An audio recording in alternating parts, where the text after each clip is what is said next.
During mitosis, replicated chromosomes are separated into two new nuclei. Before a cell divides and goes through mitosis and cytokinesis, it replicates the DNA during the S phase of interphase, starting with unduplicated chromosomes and ending with duplicated chromosomes. Use beads and assemble two sets of homologous, duplicated chromosomes with one red and one yellow partner. The connecting rod is the centromere. We start at the end of the interphase with 4 chromosomes. This cell has only 2 pairs of chromosomes compared to a human cell with 23 pairs. Chromosome pair 1. Place the centromere, plastic-coated magnet, in the middle of the chromosome. Use 6 red beads on one side of the centromeres and 7 red beads on the other side for each sister chromatid of the first member of the pair, and do the same in yellow beads for the sister chromatids of the second member of the pair of homologous chromosomes. Chromosome pair 2. Similarly, build a shorter pair with 3 and 4 red beads on each side of the centromere and one similar yellow chromosome. We will start with our simulation after interphase, which is not part of mitosis.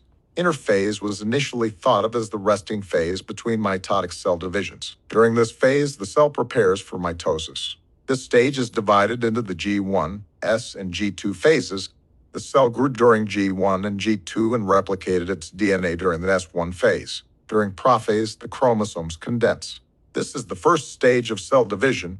The chromatin condenses, chromosomes become visible, the nuclear envelope disintegrates, and the nucleolus disappears. This stops the ribosome production. In animal cells, the centromeres move towards the opposite poles of the cells. The formation of the kinetochores begins. During metaphase, the kinetochore microtubules, which are long protein filaments, start to extend from both cell poles. The kinetochores build around the centromeres of the chromosome. The microtubules attach to the kinetochores and begin to pull the sister chromatids until they align on the equatorial plane in the middle of the cell.